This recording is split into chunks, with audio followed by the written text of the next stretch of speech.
دنیا کی کوئی بھی زبان ہے، اس زبان میں جو محاورے ہوتے ہیں، ان محاوروں میں طعن و تشنیع کے محاورے، عیب جوئی کے محاورے اور دوسرے کو زیر کرنے کے محاورے کثرت سے پائے جاتے ہیں۔ کسی زبان کو دیکھ لیجئے، اور اہل زبان کسی بھی محاورے کو تب بناتے ہیں جب زبان بولنے والے کثرت سے اس کو استعمال کرتے ہوں، تو محاورہ بنا دیا جاتا ہے کہ بات کو سمجھ لیا جائے۔ اب اندازہ کر لیں کہ طعنہ زنی کتنی عام ہے کہ زبانوں میں اس کے باقاعدہ طور پر محاورے جو ہیں وہ موجود ہیں، اور حوار، تکلم اور گفتگو جو زیادہ کی جائے پھر اس سے محاورہ بنتا ہے۔ کبھی کبھار جو بات کی جائے اس کے لیے محاورے نہیں بنتے، اور نہ ہی اہل زبان اسے محاورات میں لاتے ہیں، تو طعن و تشنیع، عیب جوئی، طعنہ زنی اتنی زیادہ ہے کہ اس پر محاورے قائم ہیں۔ کسی کو طعنہ دینا اور کہنا کنجوس، مکھی چوس، ان محاوروں کو کبھی بھی زبان پہ نہ لایا جاتا، اس لیے کہ ہم نے اس سے بچنا ہے، تو جس سے بچنا ہو اس کی آگاہی ضروری ہے، اس لیے ان محاوروں کو بتا رہا ہوں، ورنہ ان کو زبان پہ لانا کوئی اچھی چیز نہیں ہے۔ اور یہ بھی ضروری نہیں جس زبان کو سیکھا اس زبان کی ساری باتیں آپ دہرائیں، اچھی ہوں یا بری ہوں۔ اچھی اچھی چیزیں لے لیں، بری بری چیزیں چھوڑ دیں۔ کھانے میں آپ اپنی پسند کی چیز لے لیتے ہیں، جو ناپسند ہوتا ہے اس کو الگ کر دیتے ہیں۔ پکی ہوئی چیز لے لیتے ہیں اور جو جل گئی ہو اسے چھوڑ دیتے ہیں۔ ایسے ہی کام کا نہ کاج کا دشمن اناج کا۔ اب یہ کسی کو نکما ہونے کا طعنہ دینے کے لیے بولا جاتا ہے۔ کسی کے نکما ہونے پر اس کو اگر کام کی طرف لانے کے لیے کچھ الفاظ ہوں تو وہ اچھے ہیں، اور جو طعنہ دینے کے لیے ہوں وہ قطعی طور پر اچھے نہیں۔ اور ایسے ہی کثیر محاورہ جات ہم سنتے بھی ہیں اور استعمال بھی کرتے ہیں۔ ایسی چیزوں کے استعمال سے بھی بچیں، اور سننے پر بھی دوسرے کو کہیں کہ یہ یوں نہ بولا کریں، وہ الفاظ کہیں جس سے کسی کا فائدہ ہو اور دل زخمایا نہ جائے، اس پہ مرہم اور پٹی رکھی جائے۔ ایسے ہی غربت کا طعنہ اس وقت سب سے بڑا طعنہ ہے، اور بہت زیادہ لوگوں کو یہ سہنا پڑتا ہے، اپنوں سے بھی بیگانوں کو سے بھی۔ جب کہ ہر شخص جانتا ہے کہ محنت کرنا لازم ہے، جو محنت نہ کرے اسے محنت پر ابھاریں، اس کے لیے اسے تیار کریں، لیکن محنت پر ہی نتیجہ مرتب نہیں ہوتا۔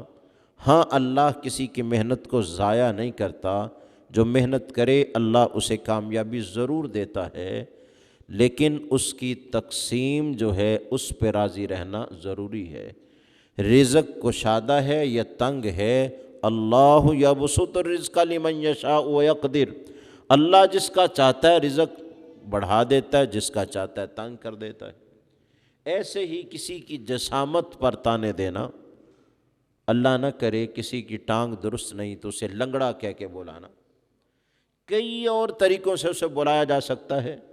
اس کے ماں باپ نے اس کے لیے ایک بڑا اچھا نام رکھا ہے، اس نام سے اسے آواز دی جا سکتی ہے۔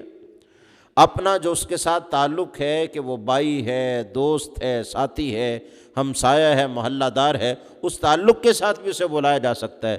دوست یہ بات سننا، بھائی یہ بات سننا، لیکن اسے یہ کہہ کے یہ آواز دینا لنگڑا، یعنی اس کے عیب کر اسے آواز دینا، یہ طعنہ ہے، اور اللہ رب العزت کو کبھی بھی محمود نہیں، پسند نہیں، مذموم ہے۔ تو طعنہ دینے والے کو ڈرنا چاہیے۔ آقا علیہ السلام نے فرمایا جو کسی کو کسی چیز کی آر دلائے، اللہ مرنے سے پہلے اسے بھی اس بیماری میں یا پریشانی میں مبتلا کر دیتا ہے۔ لنگڑا ہوتے کون سا ٹائم لگتا ہے، اللہ محفوظ رکھے حادثات سے۔ کسی کو ایسے طعنہ دینا کہ اس کا دل دکھے، ظاہر ہے وہ یہ پسند تو نہیں کرتا نا مجھے کوئی لنگڑا کہہ کے آواز دے.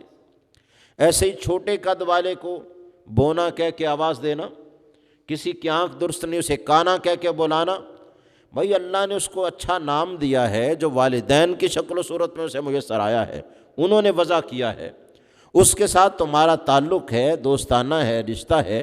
کسی اچھی چیز کے ساتھ اسے بلا لو، بھائی کہہ کے بلا لو، دوست کہہ کے بلا لو، بڑا ہے تو چچا جان کہہ کے بلا لو، چھوٹا ہے تو بیٹا کہہ کے آواز دے لو، کسی تعلق سے آواز دے لو.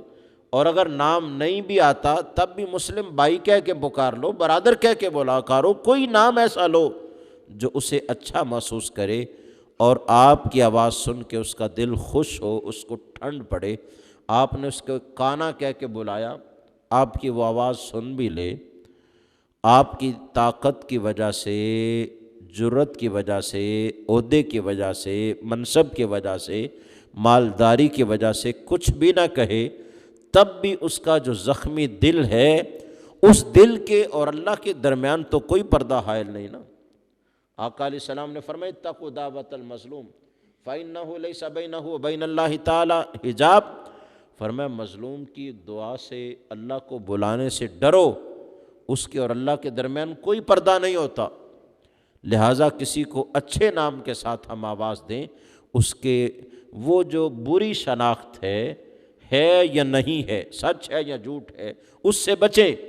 اس کی اچھی شناخت جو موجود ہے اس کے ساتھ اسے بلائیں کہ اس کے دل کو سکون پہنچے. اور پہلے ہی لوگ بہت ساری امراض میں، پریشانیوں میں، ٹینشن میں، کوفت میں مبتلا ہوتے ہیں. اوپر سے تمہارا اس کو ایسے بلانا، اس کو پتہ نہیں کتنا زیادہ زخم آتا ہوگا، اور وہ بیچارہ کیسے اس پر گزر کرتا ہوگا. ایسے ہی رنگت کا تانا دینا، قد کا تانا دینا، اس کے احوال کا اس کو تانا دینا، اس کے معاملات کا تانا دینا، ان سے بچیں. مذاق اڑانا ہم نے شغل سمجھا ہے، یہ شغل نہیں، اللہ کے ہاں مذموم ترین حرکت ہے. کسی سے بات ایسے بھی کریں تو مزاح وہ ہوتا ہے جس میں کسی کا دل جیتا جائے، تو مزاح جائز ہے جس میں دل خوش ہو جائے اس کا بات سن کے. مذاق جائز نہیں کہ جس میں اس کا دل زخمی ہو جائے اور وہ بیچارہ حد کے عزت محسوس کرتا ہو، ہرٹ ہوتا ہو، لیکن وہ کچھ کہہ نہ سکتا ہو. ہم بے شعوری سے، بے خبری سے، انجانی سے یا مذاق اور شغل میں ایسا کام کر دیتے ہیں کہ وہ ہمارے لیے کسی صورت بھی موزوں اور بہتر نہیں ہوتا. اگر وہ بڑے مجمع میں ہمیں ایسے بلائے، اگر وہ ہمیں کوئی تانا دے، تو بتائیے ہم اس کے تانے پر خوش ہوں گے، خاموش رہیں گے؟ نہیں. تو پھر وہ بھی تو انسان ہے. غریب ہونا، امیر ہونا الگ ہے، قد و قامت کا چھوٹا بڑا ہونا، رنگوں کا مختلف ہونا الگ ہے. عزت ہر انسان کو پیاری ہوتی ہے اور عزیز ہوتی ہے.